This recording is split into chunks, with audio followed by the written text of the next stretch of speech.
할렐루야. 하나님의 은혜가 오늘도 여러분의 삶 가운데 가득하시기를 주의 이름으로 축원을 드립니다. 돈 문제 얘기가 이제 나옵니다. 돈 문제.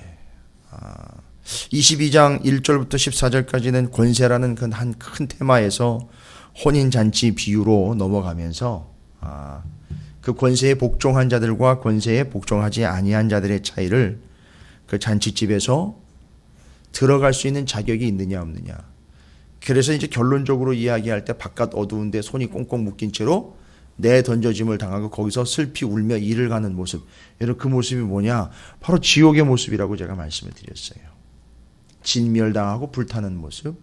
그리고 꽁꽁 묶인 채로 그 어두운 데 슬픈 데 추운 데에서 슬피 울면서 이를 가는데 소용이 없는 거죠. 이를 간다고 들어갈 수 있는 건 아니고 이가 없어지고 잇몸이 상할 때까지 아무리 이를 갈아도 거기 들어가는 데는 전혀 영향을 미치지 못한다는 사실. 바로 거기가 지옥이라는 거죠. 뭐가 지옥이냐? 하나님의 권세와 권위에 복종하지 않고 계속 튕겨져 나가면서 내 방식과 내 권위와 내 권세를 차지하려고 하는 그 아둥바둥이 그 용사됨과 왕됨을 챙기려고 하는 그 모습이 지옥을 살아가고 있는 거라는 얘기입니다. 왜 그게 지옥인지 모를까요?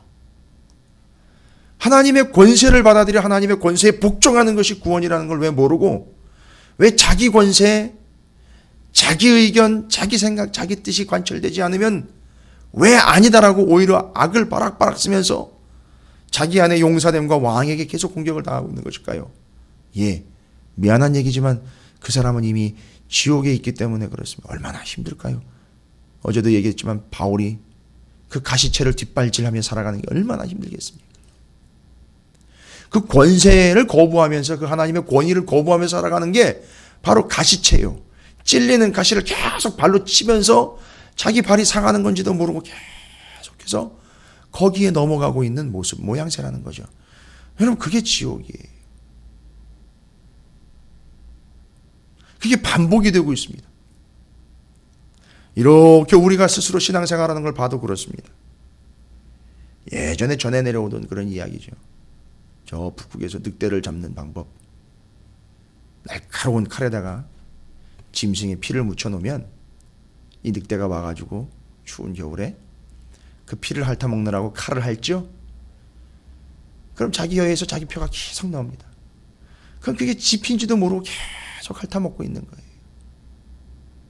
그러다가 거기서 죽죠. 그럼 사냥감 되는 겁니다. 가죽 뺏겨서 털옷을 유용하게 사용하게 되는 아주 적절한 사냥감이 되는 거죠.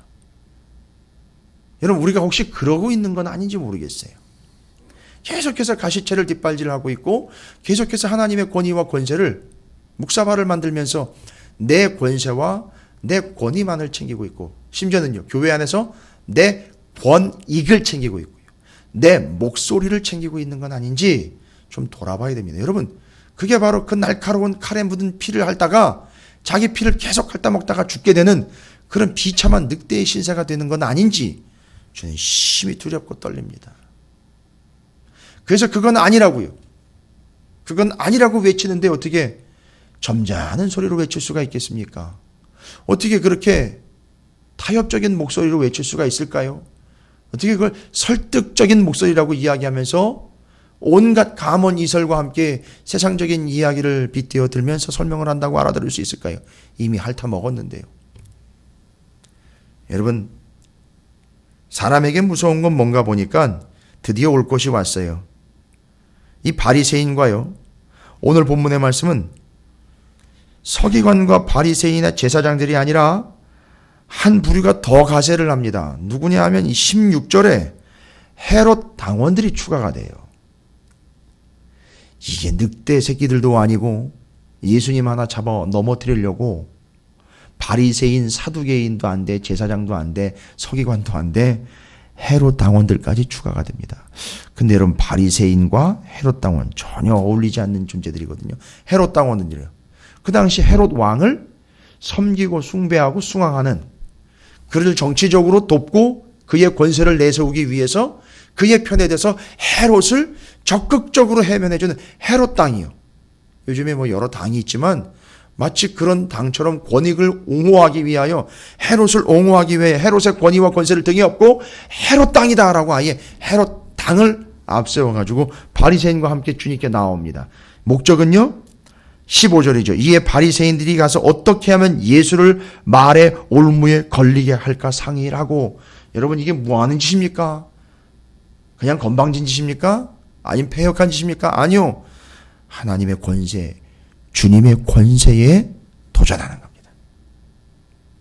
지금 이 모습을 보십시오. 주님의 권세에 감히 도전하려고요. 바리새인과 그 다음에 누구죠? 헤롯 당입니다. 바리새인은요 뭘로 지금, 이 사람들은 돈이 없어요. 돈이 없으니까 뭘로 넘어뜨리려고 하냐, 말의 올무에 걸려서 넘어뜨리려고 하는데, 헤롯 당이 추가가면, 여러분 헤롯 당은요 돈이 좀 있지요. 정치적인 권력이니까 부도 쌓았겠죠. 자, 이 말과 돈이 만났습니다. 그 말과 돈이 만나가지고 예수님의 권세와 권위를 무너뜨리고 획책하고 미혹시키려고 있는 방법은 뭘까요? 말과 돈이 만나요. 말과 돈이 만납니다.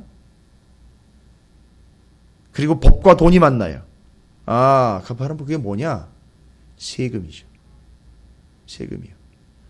돈에 권세가 붙어버리면 뭐가 되는 거죠? 그게 세금이 되는 겁니다. 그러니까 이 본문도 세금이라는 부분에 있어서 가이사의 것과 하나님의 것이라는 걸 나눠놨지만 본질적으로 이야기하려고는 뭘까요? 하나님의 권세와 세상 권세의 차이를 이야기하려고 하는 거예요. 그러다 보니까 돈이라는 것과 권세라는 걸 묶어서 동시에 예수님을 말로써 넘어뜨리려고 하는 거예요. 왜죠? 예수님에겐 돈이 없으니까 돈으로 넘어뜨리려고 하는 게 아니라 말을 만들어 이 세금 문제를 걸러서 예수 그리스도를 넘어뜨리려고 하는 거죠. 아주 사악한 짓이죠. 예수님의 권세를, 그 권위를 인정하지 않는 짓거리입니다. 아예. 그래서 예수님에게 돈 문제 가지고는 건드릴 수 없으니까 말로 걸어 넘어뜨려서 이 돈과 권력의 합체인 세금의 문제를 예수님에게 말로 이제 걸어 보는 겁니다. 뭐라고 묻죠? 자기 제자들을 헤롯 당원들과 함께 예수께 보내어 말하되, 그러니까 이 바리새인들도 상당히 말하자면 줏대도 없을 뿐만 아니라 본질을 완전히 잃어버린 거죠. 자기 제자들과 헤롯 당원들과 함께 섞어가지고 예수님께 보내버립니다. 선생님이요, 우리가 아노니 당신은 참되고 진리로 하나님의 도를 가르치시며 아무도 꺼리끼는 일이 없으시니 이는 사람을 외모로 보지 아니하심이니이다. 좋습니다. 뭐 다 좋은 얘기예요. 맞는 얘기고, 이제 이거는 연막이죠. 17절에 그러면 당신의 생각에는 어떠한지 우리에게 이르소서. 가이사에게 세금을 바치는 것이 옳으니까 옳지 아니니까 하니. 이 가이사에게 세금 바치는 문제를 바리새인들이 만들어낸 것 같지는 않아요. 보니까 합작이에요. 헤롯 당원이요. 헤롯 당원들은요, 헤롯을 섬기죠. 헤롯은 누굴 섬깁니까? 가이사를 섬깁니다. 그러니까 이게 다 공조가 돼서 나온 거예요. 그 헤롯 당원이 끼었다라는 이야기는 벌써 정치적인 이야기와 경제적인 이야기를 한번 묶어서 가보자. 그래서 저 사람이, 저 예수가 거기에 대한 대답에 좀 현명하게, 내지는 어떤 답을 내는지 한번 보자. 그러나 이 질문을 던지면 저 예수도 어떻게 할 수 없을 것이다. 그래서 예수의 권세에 아주 직접 대면을 하는 거죠. 근데 우리 예수님이 어떤 예수님입니까? 권세와 돈의 자유한 최상의 권세이거든요. 그러니까 그 아래 것들을 다 내려다보면서 주무르고 계시는 분인데 거기 넘어가실 리가 있겠습니까? 사악한 걸 아시고요. 18절에 예수께서 그들의 악함을 아시고 이르시되 외식하는 자들아 어찌하여 나를 시험하느냐. 다 아시죠? 세금 낼 돈을 내게 보이라 하시니 데나리온 하나를 가져왔거늘. 그렇죠? 그 당시에 돈에는요, 그것이 이제 시작이 되었죠. 전 세계를 지배하고 제패하고 있었던 가이사, 로마의 황제 카이저, 짜르, 카이사르, 가이사, 황제, 뭐 다 같은 말이죠. 그 황제인 가이사가 자신이 정치뿐만 아니라 경제까지도 다 포괄하여 쥐고 있다라는 걸 뭐 어떻게 해서 좀 알려줄까, 내지는 뭐 이걸 어떻게 표현을 해야 될까 하다가 내가 경제까지도 쥐고 있고 그 경제의 중심이다라는 걸 드러내기 위해서 동전에다가 자기 모양을 새겨 놓은 게 이제 시작이 된 거예요. 이게 이제 그때의 시작입니다. 경제, 돈까지도 내가 쥐고 있다라는 걸 표현을 해낸 거예요. 그러니까 그 경제적인 권세까지도 내가 가지고 있다는 거죠. 정치적인 권세, 경제적인 권세까지 다 내가 가지고 있다. 그래서 자기 모양을 새겨 놓은 거예요. 그때 이후로 사람들은요, 어떤 생각을 합니까? 그 형상을 좀 많이 가졌으면 좋겠다. 그죠? 돈을 많이 가졌으면 좋겠다 이 개념이지만 그 형상을 좀 많이 가졌으면 좋겠다. 요즘 우리 생각은 어떻습니까? 그 심사인당 좀 여러 장 가졌으면 좋겠다 뭐 이런 거 아닙니까? 마치 옛날에 드라빔을 가지고 꽁꽁 숨겨놓는 것처럼 오늘날 예전에 우리 이야기들이 그렇게 들려오지 않습니까? 장판 밑에다가 그 돈을 싹 깔아놓고 꼬깃꼬깃 해가지고선 그걸 쌓아놓는 모양새처럼 좀 그 형상을 많이 가졌으면 좋겠다. 뭐지요? 많이 가졌으면 좋겠다. 많이 가졌으면 좋겠다. 우상숭배입니다. 결론은요. 돈을 많이 가졌으면 좋겠다가 아니라 그 형상을 좀 많이 가졌으면 좋겠다. 처음엔 그거였다니까요. 돈을 많이 가졌으면 좋겠다가 아니라 그 가이사를 좀 내가 여러 가졌으면 좋겠다. 이렇게 시작이 되는 거예요. 재산의 축적이요. 부의 축적이요. 돈이 생기면서 그런 모양새로 나오는 거죠. 그리고 그 형상을 모으기 시작하는 거죠. 결국 그래서 이제 그게 우상숭배가 되는 그런 개념이죠. 그거 알고 봤더니만 돈을 좀 많이 가지려고 하는 이 경제적인 성실함과 경제적인 근면성을 이야기하는 게 아니라 그 형상을 좀 많이 가졌으면 좋겠다는 우상숭배라는 거죠. 나중엔 어떻게 될까요? 돈하고 뭐가 반드시 만나게 돼 있죠?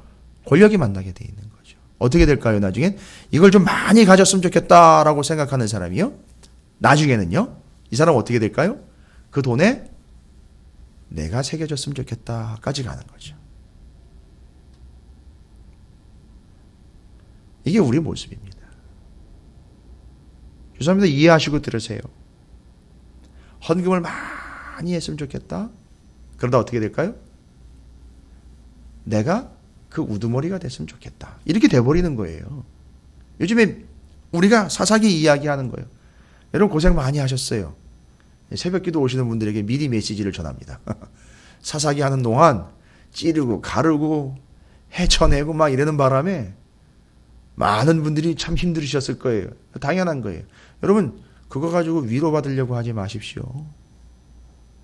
그건 당연한 거예요. 목사가 왜 그런 얘기를 해야 되는지 모르겠지만 그래도 저는 그냥 격려차 말씀드립니다. 수고들 많으셨어요. 루띠를 기대하십시오. 오늘 이 새벽에 온 여러분에게 먼저 축복과 심심한 위로의 말씀을 전합니다. 수고들 하셨어요. 잘 버티시고 잘 내어놓으시고 마음껏 갈라주십시오 하나님 하고 사사기서의 전체의 말씀들을 여러분이 이제 이번 주면 마지막으로 정리를 할 거예요. 근데 뭐 정리하는 순간까지도 계속 그 짓이에요. 그들은. 그게 내 얘기라는 걸 모르죠. 그걸 듣기 싫다고 그러는 거죠. 짜증난다 그러는 거죠. 어렵다 그러는 거죠. 그걸 들어야 됩니다. 왜요? 결국 인간이라는 거는 오늘 이 돈의 문제로 이야기하면 그 많은 형상들을 내가 좀 많이 가졌으면 좋겠다 하다가 나중에 거기에 내 얼굴이 새겨졌으면 좋겠다라는 거죠. 자, 그럼 보십시다. 예수님이 분명히 얘기합니다. 자, 거기 20절입니다. 이건 아주 핵심입니다. 여러분, 이건 정말 핵심입니다. 이 새벽에 참여하신 여러분이 제일 먼저 그 특권을 좀 누리시기 바랍니다. 이 20절이요. 와, 제가 성경을 보다 보니까요. 이 20절의 말씀을 예수님이 그냥 하신 말씀이 아니더라는 걸 제가 정확하게 확인했습니다. 뭔 얘기입니까? 예수께서 말씀하시되 이 형상과 이 글이 누구의 것이냐? 여러분 돈에 보면 우리나라의 돈에도 있죠. 형상이요. 그 사람의 형상이 있고 그 밑에 The Bank of Korea라는 글들이 새겨져 있죠. 그래서 누구 거냐 그거? 그건 한국은행 거고요. 그 누구야? 그래? 신사임당입니다. 그게 누구 거야? 그렇게. 조폐공사라고 적혀 있네요. 갖다 줘. 뭔 얘기죠? 그거는 너희들이 그렇게 얻으려고 했고 누리려고 했던 그 형상과 그 글이 누구의 것이냐? 그건 가이사가 적혀 있고 가이사라고 적혀 있고 로마의 것이라고 적혀 있습니다. 그래? 그러면 그건 갖다 줘. 너 뭘로 그걸 모아왔느냐? 보면, 이거는 그 형상을 많이 모으면 돈이 많은 걸로 알고 있었으니까 그렇게 모아왔네요. 그럼 그렇게 갖다 주라고. 그건 누구 거냐? 세상의 것이라는 거죠. 내 거 아니라는 거죠. 이 뭔 얘기인지 잘 모르겠습니다. 정확하게 좀 얘기해 주시죠. 근데 예수님이 말씀하실 때 뭐와 뭐를 이야기하냐면 형상과 글이라는 걸 이야기했어요. 형상과 글. 동전에 새겨져 있는. 그 돈에 새겨져 있는 형상과 글입니다. 그래서 그 형상과 글은 누구 걸 소유하고 누구 거라는 걸 알리기 위해서 가이사의 것이라는 걸 알리기 위해서 새겨 놓았다는 거죠. 그러니까 지금 우리는 거기에 더 많은 형상들이 새겨져 있는 그것을 많이 얻기를 원하고 나중에 내가 거기 새겨지기까지 아예 원하게 되는 그런 위치로까지 가게 돼. 그거 아니라는 거지 않습니까? 너희는 존재가 그걸 힘으로 삼고 그걸 권력으로 삼아서 그 돈의 권위와 그 돈의 권세에 무릎 꿇는 자들이 아니라는 거야. 끝난 거죠. 너희는 지금 돈을 모으고 있는 게 아니라 무슨 짓을 하고 있는 거다? 그 돈의 권세에 무릎 꿇고 있는 것이다 라는 걸 이야기하는 거잖아요. 정확하게요. 거기 누가 새겨져 있고 어떤 글이 그려져 있어? 가이사의 것입니다. 여러분, 가이사를 모으는 것 같지만 가이사에게 경배하고 그 권세에 무릎 꿇는 거나 똑같은 거라는 거죠. 그러니까 여러분, 돈을 거부하시라는 얘기가 아니에요. 점점 그 권세와 그 권위에 물들기 시작한다는 거죠. 그러면서 이 사람들은요, 뭐죠? 재정적인 유혹과 돈과 반드시 따라오는 그 권력의 유혹에 넘어가게 돼 있다는 얘기예요. 이런 얘기죠. 세금을 내는 입장에서 사람은 늘 뭐 하기를 원하는 거죠? 세금을 받는 입장이 되기를 원한다는 거예요. 이게 내다 보면은요, 이 사람이 결국 나중에는 자기가 그걸 받고 싶어지는 거예요. 점점 그렇게 넘어가는 거죠. 그래서 그게 세금이 안 되니까 자기 재산을 가지고 세를 받아먹고 이자를 받아먹고 해서 쌓아가려고 하는 게 인간의 본성이라는 거죠. 그러니까 그 사람은 이미 누구의 권세 아래 놓인 거죠? 그 돈의 권세 아래 놓인 거잖아요. 모양새로 보면 그 가이사의 권세 아래 놓여버린 거잖아요. 그러니까 그 사람은 누구에게 갖다 줘야 되죠? 그 사람은 세상에다 그냥 갖다 줘야 되는 거예요. 왜요? 이미 그 돈의 노예가 되어 버렸어요. 그 권세에 무릎 꿇어 버렸어요. 그러나 이제 이야기하는 게 본격적으로 갑니다. 그러나 너희는 여기 헤롯 땅이나 바리새인만 이야기하는 게 아니라 모여있는 예수 그리스도를 따랐던 무리들, 주님의 제자들에게 이야기합니다. 교회들에게 얘기하죠. 오늘날 성도들에게 너희는 그렇다면 너희는 어떻게 되는 거냐? 그 돈에는 가이사가 새겨져 있고 그 로마의 글이 새겨져 있다. 너희는 이렇게 어떻게 설명할까요? 그래서 그거는 누구에게 갖다 줘야 된다? 로마의 글이 새겨져 있고 가이사가 새겨져 있는 것은 가이사에게 갖다 줘야 된다는 거죠. 또 그걸 따르고 그걸 붙잡고 있는 사람들도 그거 함께 갖다 주라는 거죠. 그럼 너희는 뭐와 뭐를 이야기하죠? 형상과 글이에요. 20절입니다. 그게 그래서 해석의 키워드예요. 너희에게는 어떤 형상과 어떤 글이 새겨져 있느냐라는 걸 이야기하는 거예요. 돈에는 가이사와 로마의 글이 새겨져 있는데 너희에게는 어떤 글과 어떤 형상이 새겨져 있느냐? 여러분 이해되십니까? 이거 다 풀려버리는 거예요. 예수님이 이걸 그냥 질문하신 게 아닙니다. 이렇게 그 형상과 글에 대해서 설명을 해놓은 주석은 없어요. 제가 설명을 드리는 거예요. 제가 이제 깊이 좀 연구를 하다 보니까 정확하게 답이 왔어요. 답이 왔다는 게 뭐 기도하다가 갑자기 필이 왔다는 얘기가 아니라 성경에 다 나와 있습니다. 여러분 형상이라는 건 뭡니까? 예수께서 말씀하시되 이 형상, 그건 로마의 가이사 형상이죠. 그럼 너희에게는 돈에는 가이사가 새겨져 있는 너희에게는 뭐가 새겨져 있느냐? 그렇죠. 하나님의 형상이 새겨져 있는 거예요. 창세기에 이미 나와 있잖아요. 1장 26절, 1장 27절 굳이 정확하게 이야기를 하자면 바로 하나님이 이르시되 우리의 형상을 따라서 우리의 모양대로 우리가 사람을 만들고, 그러니까 우리는요 아예 모양 자체가 무슨 모양이에요? 하나님의 형상이요. 형상이라니까 그냥 뭐 눈, 코, 입 이런 게 하나님의 뜻, 하나님의 의중, 하나님의 계획, 하나님의 의도가 여기 새겨져 있는 거예요. 그렇죠? 그 나를 딱 보면 뭐예요? 얼마짜리입니까? 하나님짜리라고요. 형상 자체가 하나님짜리예요. 10,000원, 뭐 50,000원 이런 개념이 아니에요. 나를 보면 내가 하나님 형상이기 때문에 이건 하나님짜리인 거예요. 형상은 그렇습니다. 창세기 1장 27절에 또 이렇게 얘기하죠. 하나님이 자기의 형상 곧 하나님의 형상대로 사람을 창조하시되 남자와 여자를 창조하시고. 그렇습니다. 새 돈, 헌돈 필요 없습니다. 그거 가릴 거 없어요. 어떤 형상이 새겨져 있느냐? 어떤 모양이냐? 하나님의 형상이 새겨져 있다고요. 여자, 남자 가릴 것 없다는 거죠. 하나님의 형상이 새겨져 있는 거예요, 지금. 여러분, 우리는 바로 그래서 그 하나님의 형상이 새겨진 하나님짜리들이에요. 그러면요, 모양은요, 형상은 그렇게 새겨져 있고요. 글은요, 글. 이것도 성경에 나와요. 예레미야 31장 33절.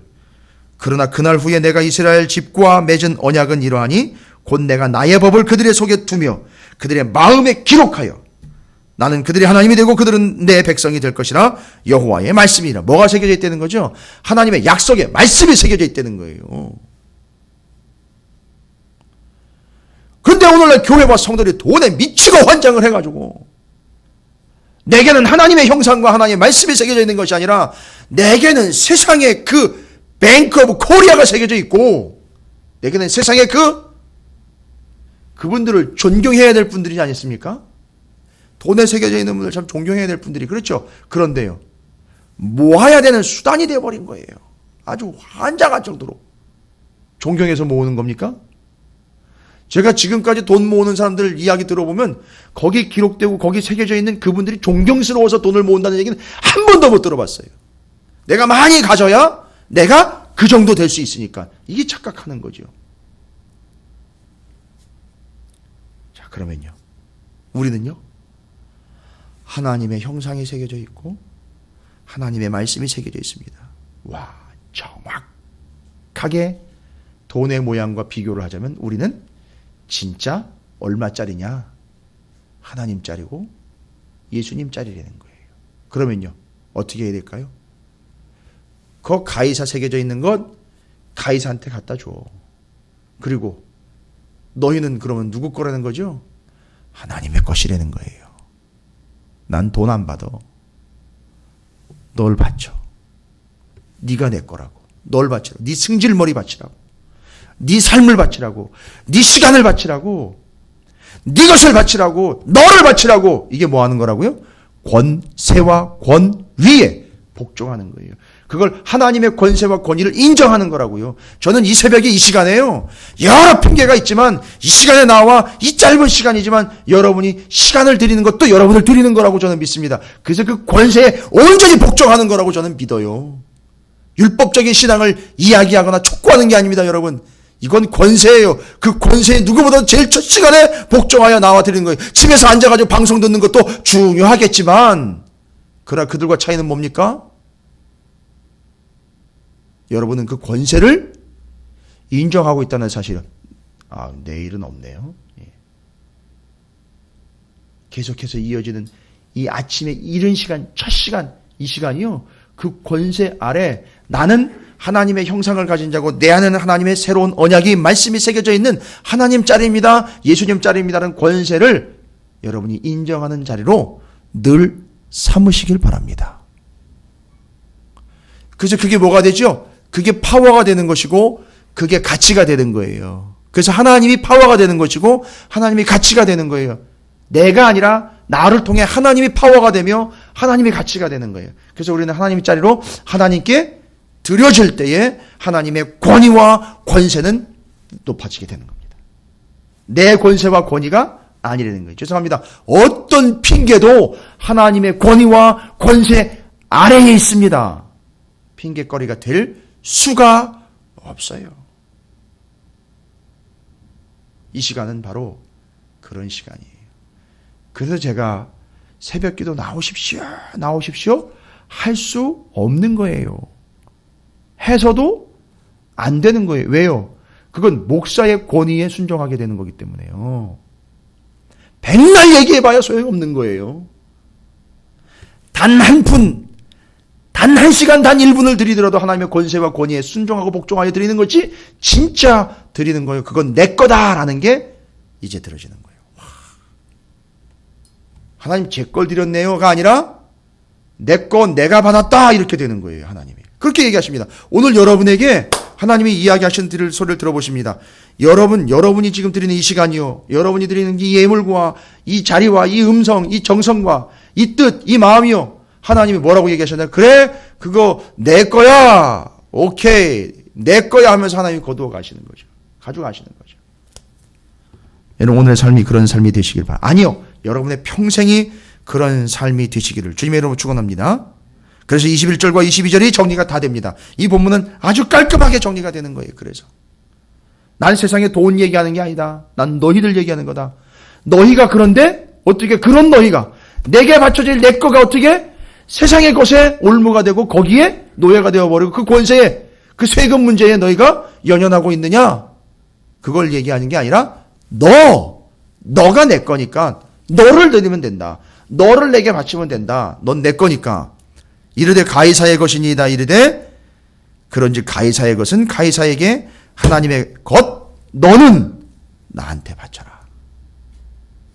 뭡니까? 어떤 결과가 나올까요? 자기가 가지고 있는 모든 것이 다 하나님의 것이 되겠죠. 이게 권세예요. 현명한 아버지가 유산으로 어마어마한 재산을 남겼는데 그 어마어마한 재산을 아직은 어린 아들에게 남겨주질 않고 누구한테 물려줬죠? 종에게요. 수석 종에게 물려줬어요. 그 아들한테는요. 아무것도 물려준 게 없어요? 아니요. 누굴 물려줬습니까? 종을 물려줬어요. 종을 물려줬다고요. 그 어린 아들에게는요. 종을 물려줬습니다. 결국 어떻게 될까요? 아들이 장성해서 종이 내 것이니 종의 것이 아들의 것이 되는 거예요. 이겁니다. 나는 하나님의 권세에 복종하는 자인 내 모든 것이 다 하나님의 것입니다. 라는 거죠.